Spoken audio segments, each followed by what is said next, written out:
You just realized your business needed to hire someone yesterday.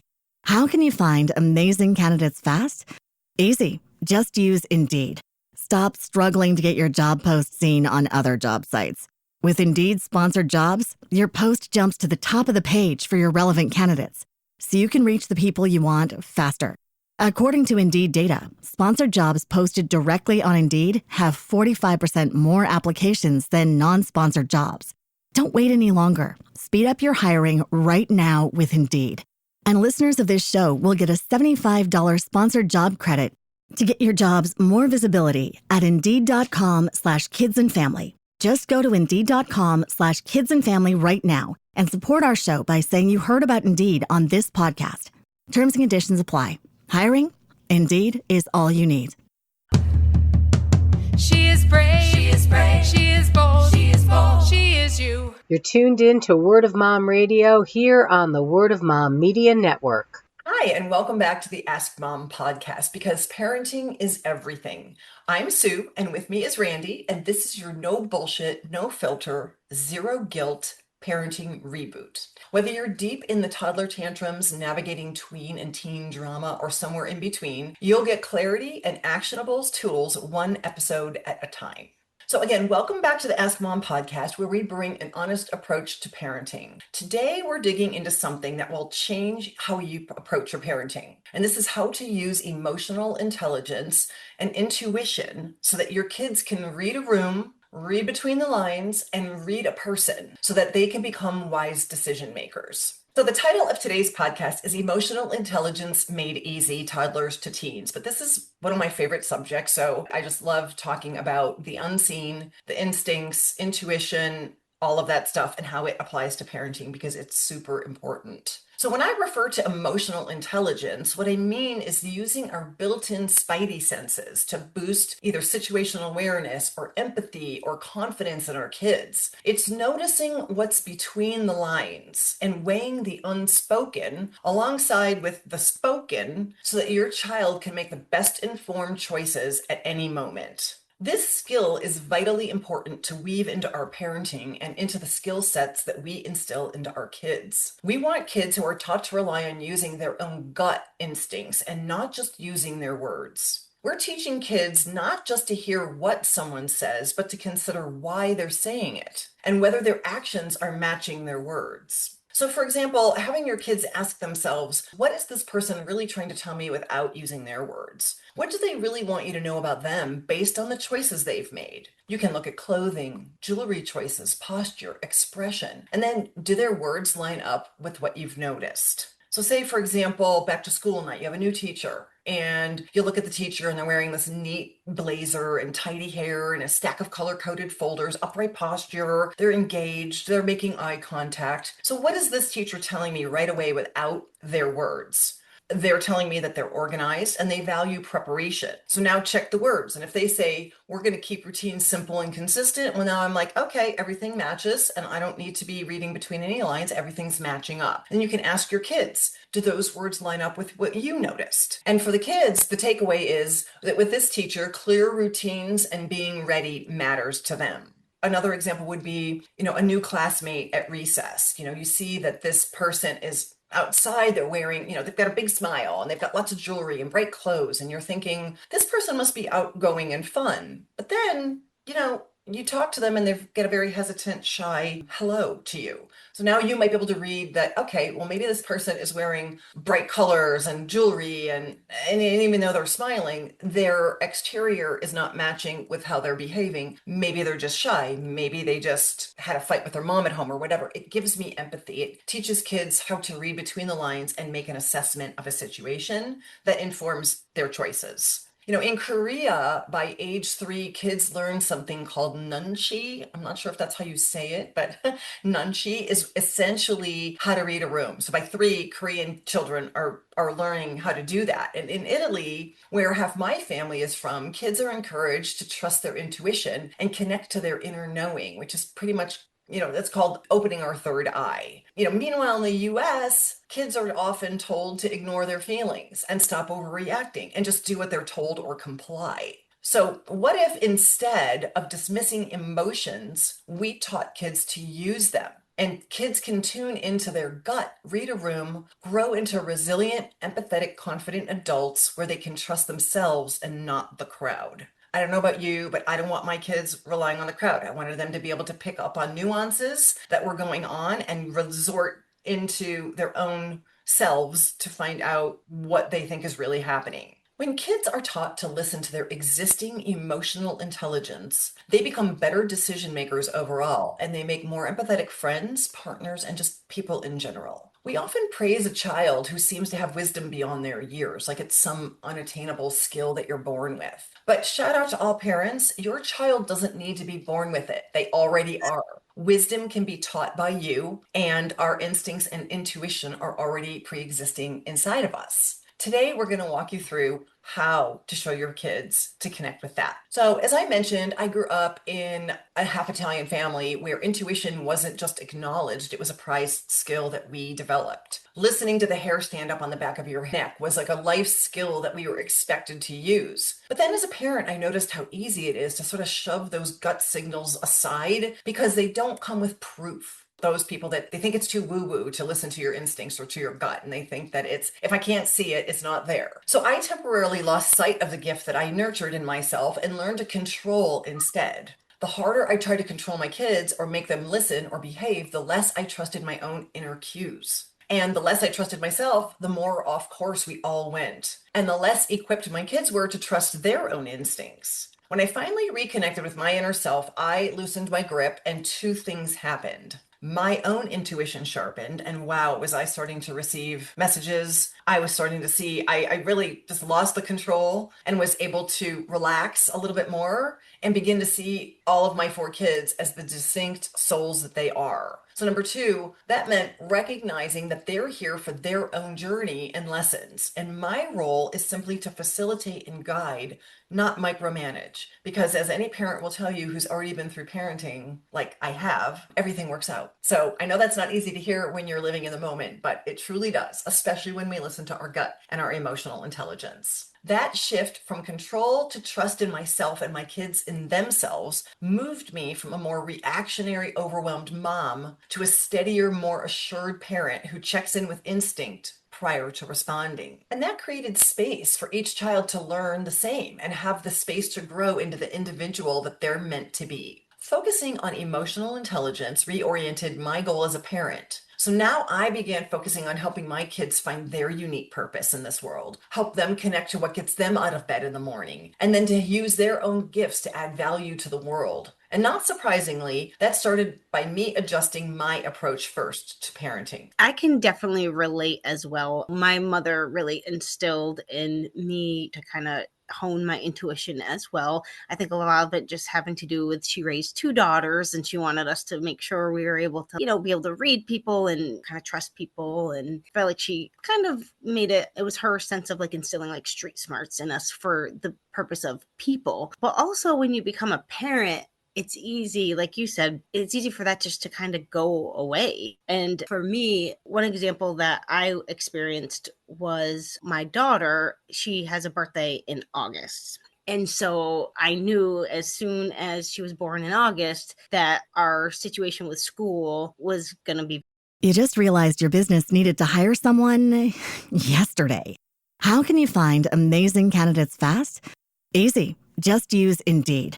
Stop struggling to get your job post seen on other job sites. With Indeed sponsored jobs, your post jumps to the top of the page for your relevant candidates, so you can reach the people you want faster. According to Indeed data, sponsored jobs posted directly on Indeed have 45% more applications than non-sponsored jobs. Don't wait any longer. Speed up your hiring right now with Indeed.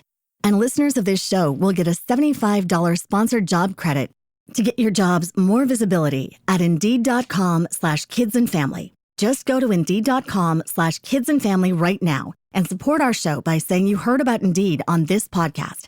Terms and conditions apply. Hiring? Indeed is all you need.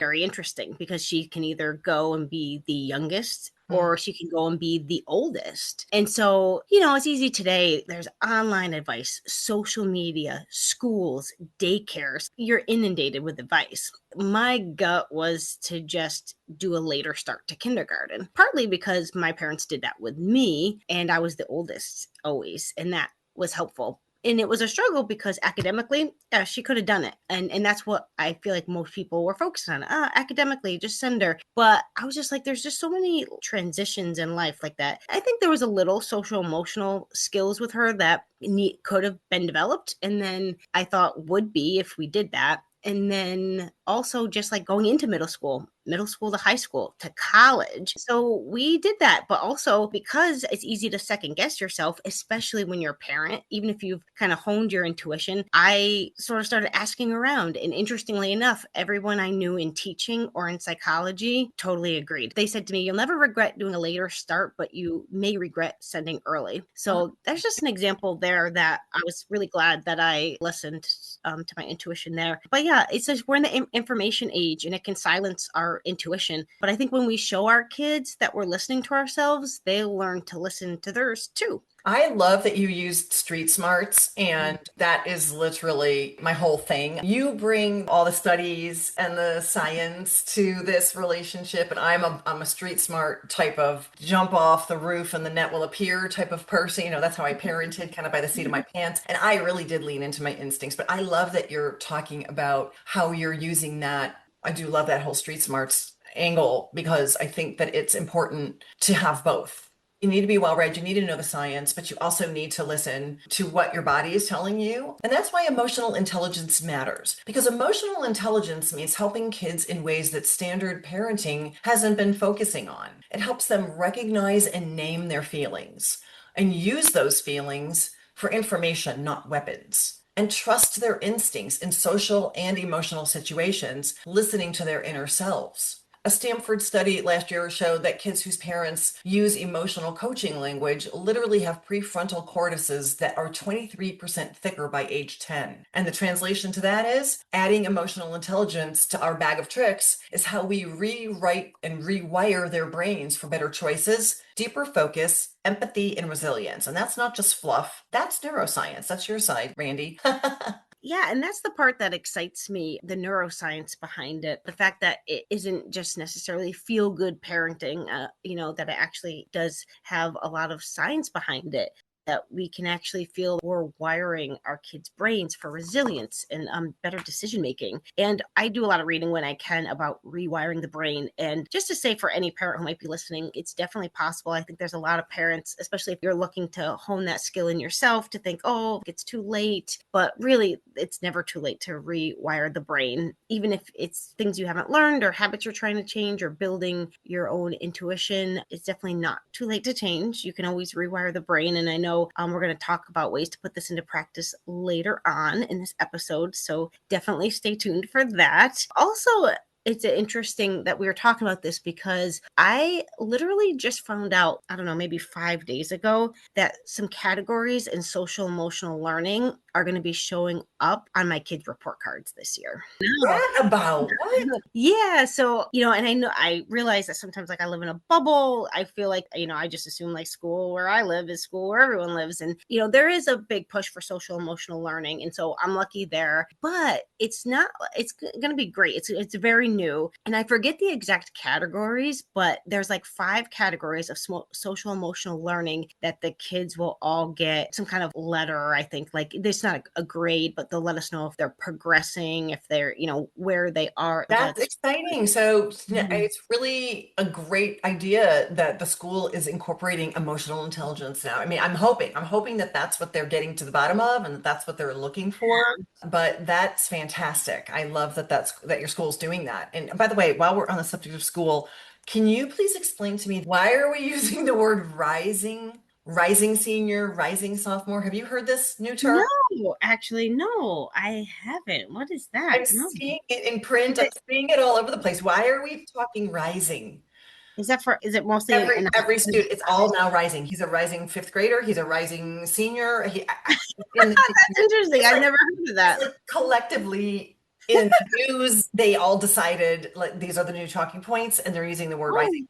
maybe if somebody is listening in the NY, they can send me a message at sue@askmomparenting.com because I would love to know what's going on there. That's really a great story. And I hope that more schools are out there doing that. And if teachers are listening, please start incorporating that in to where we're measuring. I know that there's no, our instincts, the unseen, it's not measurable, it's not proof, but it is an aspect of how our kids are behaving. And it is an aspect of what should be measured and what should be considered in their behavior. So I think that's awesome. Yeah, it's definitely really, really neat. And I know that a lot of the work that goes into it is actually stuff that you'll be talking about later, naming feelings and things like that. So it's really, really neat to see. So when we talk about emotional intelligence, we talk about what are the actual benefits for kids. Why should, as a parent, why should I be considering adding this into my bag of tricks as a parent? Well, here's what we start to see when a kid starts trusting their inner messages, when they start connecting with their own body and they start feeling what they feel and understanding and attaching meaning to what their body is trying to tell them. That means self-regulation becomes quicker for the child and meltdowns become fewer. We all like that idea. Relationships become stronger and more intentional and meaningful because empathy and connection is deeper, and we start to see less conflict. Choices become smarter. So kids, when they're connecting to their inner guide, they're spotting red flags quicker, they're resisting pressure, and they're saying no,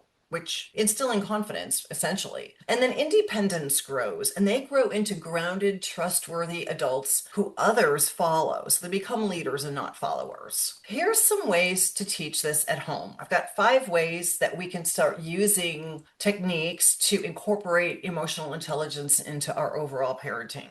One of the reasons why I want to do this is because it actually does mean less parenting for us, right? So it isn't just one more thing to task parents. It's one more thing to connect with the intuitiveness and the knowledge that we already have. And teaching our kids to connect with that for themselves makes them happier, helps them find their purpose, and actually results in less parenting for us. So we like that. You don't need a PhD or to be a paid psychic to connect to emotional intelligence. We're already born with this ability, and we just need to start prioritizing it in our parenting. Try these 5 simple ideas if you want to start using it in your family. Number 1, model a gut check out loud.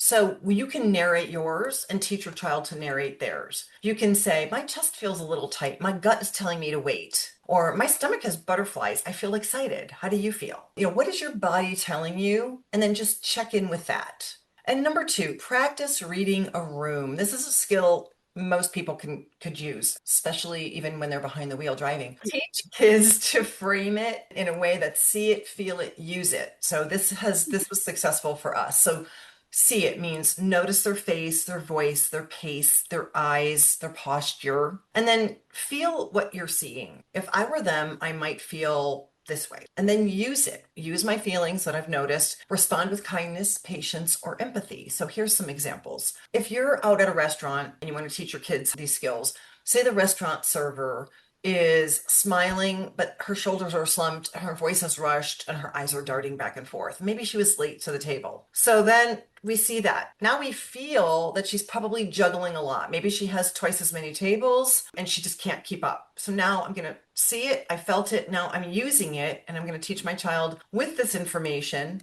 all unseen, just observational. We're not in a rush. We'll all order at once. Let's all have our order ready to go. So when she comes here, we can kind of hit the ground running, give her her order, and maybe we can help stack the plates at the end. Anything we can do to be helpful so that we can get served faster, but we can also take something off her plate, pun intended. Say you see a friend at school and she's extra quiet that day. So what you're going to see is fewer words, maybe rounded shoulders, short replies. She's just extra quiet. And what I'm going to feel about that is that she might need space or a gentle check-in. Could something be wrong at home? Or maybe I said or did something that upset her. And how I'm going to use that will be, do you seem quiet today? Is everything okay? Do you want company or do you want space? And I'm here if you want to talk later.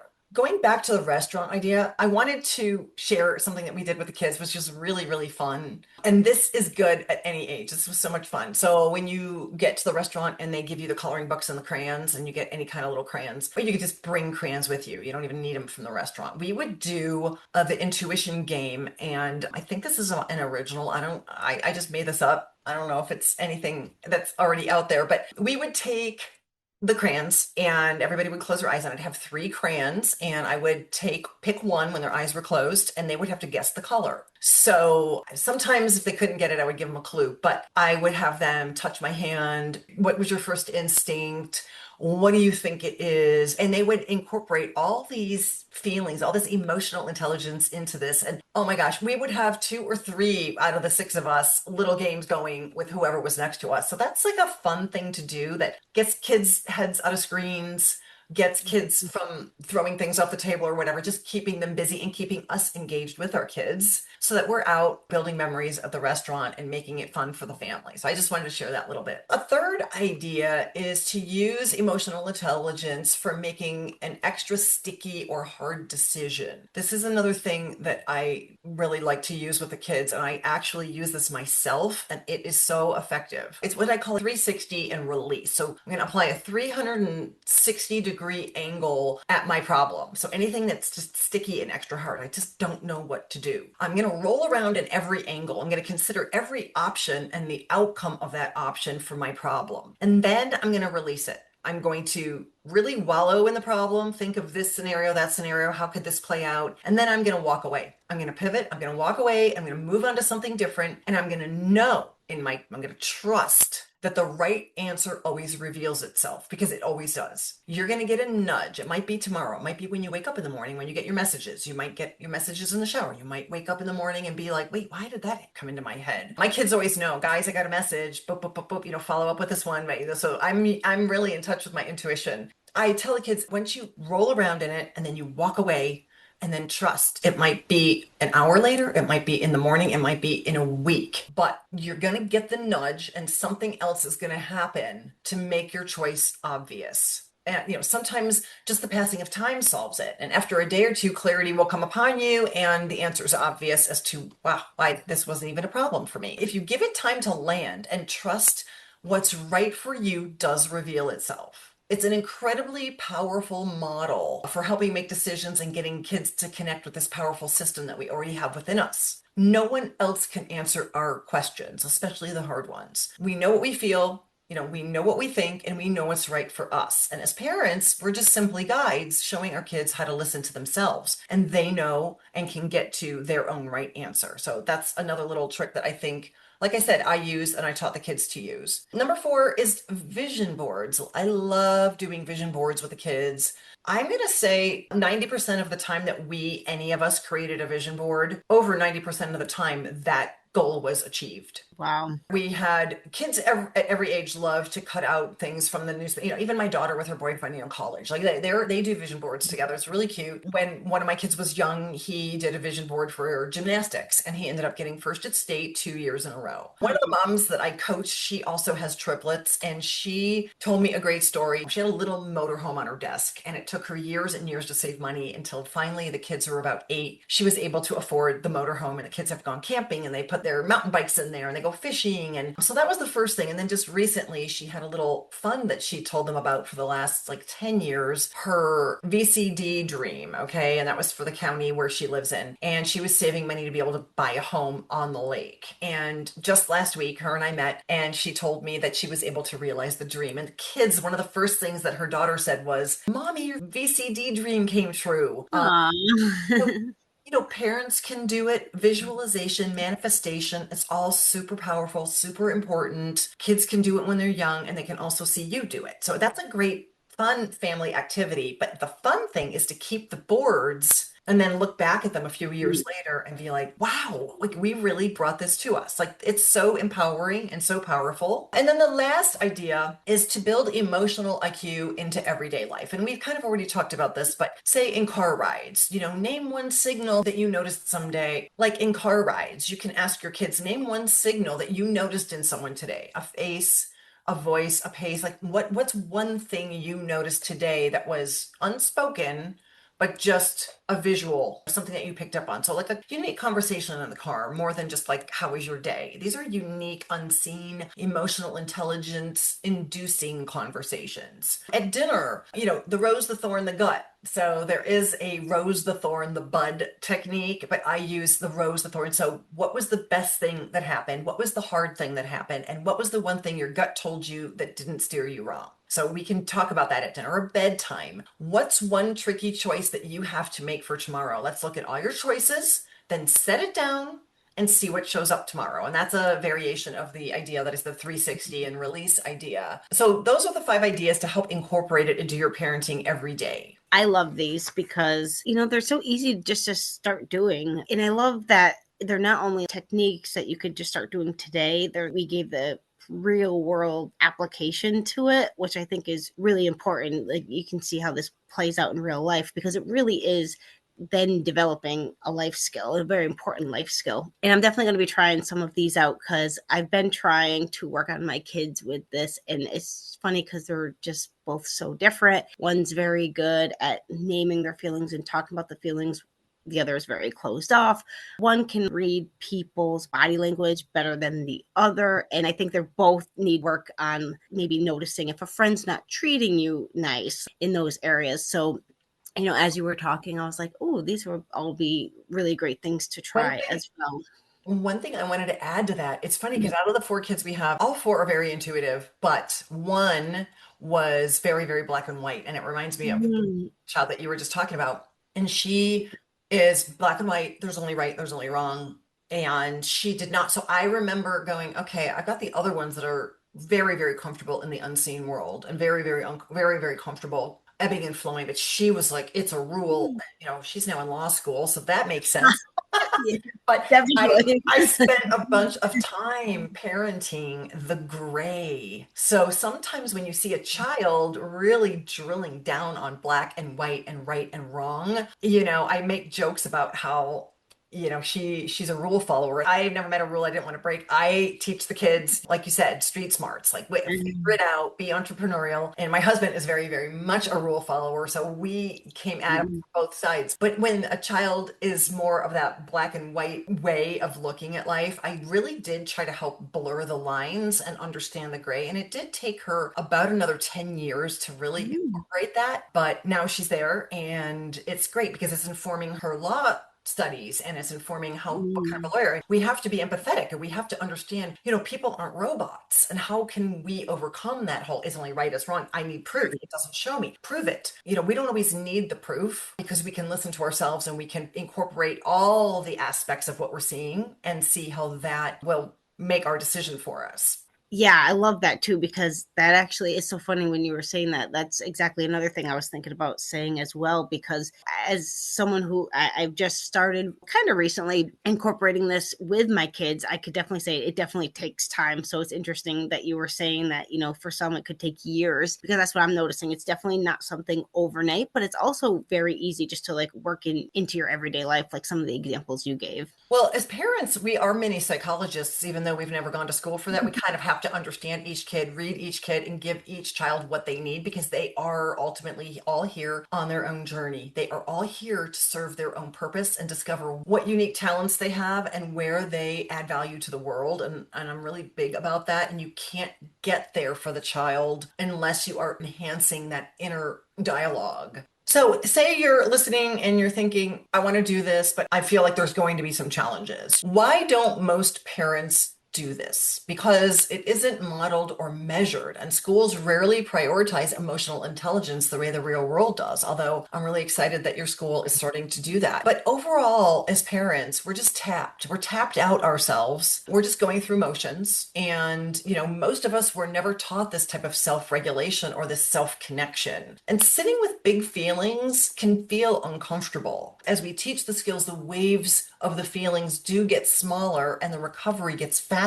when we're listening to ourselves, because we're teaching authenticity. We are teaching kids to be authentic to themselves, be true to themselves. Anytime you're getting external inputs from other people or from groupthink or from social media, when kids are not in alignment with themselves and how it lines up with the messages they're getting externally, that misalignment is where they kind of go wrong. That's where they start to get confused. So our culture tends to reward grades and obedience over self-connection. All are important, even though I didn't care so much about grades. Remember, though, that emotional intelligence doesn't just teach kids to fit in, it teaches them to feel in. So to hear their gut louder and rise above the crowd, they hear themselves over the crowd. And then they see beneath the obvious, and then they start to trust their own inner compass, which you're helping them build. As parents, we're raising kids to read a room, not just the rules. So now, what kind of challenge can we do for this week that, we always promise that there's some type of actionable tool that you can take, something that you can pull away and learn and incorporate into your parenting to make it a little bit more user-friendly. So here's your challenge this week. Next time your child melts down, pause and try to use some emotional IQ methods. Ask the child, what does your body tell you right now? Is it tight or loose? And what's your first instinct? Ask them the questions and have them answer and connect. So this can happen even at 2 or 3. Sometimes, if we're trying to overcome a tantrum where it's just a phase, they might not be able to connect. But sometimes 4, 5, 6, 7, we can still start to say, what's your body telling you? Okay, so then what do you think you should do about that? And now they're owning that behavior. They're owning the result and how they solve it. So if your body is tight, you can pause and consider why. Why am I feeling tight? Why am I feeling withdrawn? And if it's loose, then maybe they're just feeling comfortable with that idea and it's not so much of a problem. So a couple quick ideas that you can try today. At dinner, ask your kids around the table, spot one signal. Name one emotional, intelligent moment that you can remember from today, whether it's for you or whether somebody else said, I feel this way, I feel that way. Who else listened to their instincts? Spot one and see if everybody can go around the table and mention something. And then at bedtime, just a reminder, the rose, the thorn, the gut, the best thing of your day. What was the hardest thing of your day? And what was one thing that your gut told you that you listened to yourself and what your body was telling you. So thanks for listening today. And if you like these ideas and you want scripts, tools, or a step-by-step guide to make this easier, check out my Fight Free Parenting course, which is on my website at Ask Mom Parenting under the Get Help section. Thanks for listening and happy parenting. She is sure. She is sure. She is strong. She is strong. She is true. She is true. She is brave. She is brave. She is bold. She is bold. She is you. She is sure. She is sure. She is strong. She is strong. She is true. She is true. She is brave. She is brave. She is bold. She is bold. She is you. She is you. She is you. She is you. Sure of herself, yeah, she takes care of biz. Powerful and strong, yeah, she knows who she is. Has integrity, woman strong and true. You know her by name. See, this woman is you. She is sure. She is sure. She is strong. She is strong. She is true. She is true. She is brave. She is brave. She is bold. She is bold. She is you. She is you. She is you. She is you. She is sure. She is sure. She is strong. She is strong. She is true. She is true. She is brave. She is brave. She is bold. She is bold. She is you. She is you. She is you. She is you. Adds value and hope. Has proved to be brave. See, it's never too late. Never time to behave. Reaching for dreams. Doesn't matter the age. Believes in herself. Unleashed from her cage. She is sure. She is sure. She is strong. She is strong. She is true. She is true. She is brave. She is brave. She is bold. She is bold. She is you. She is you. She is you. She is you. She is sure. She is sure. She is strong. She is strong.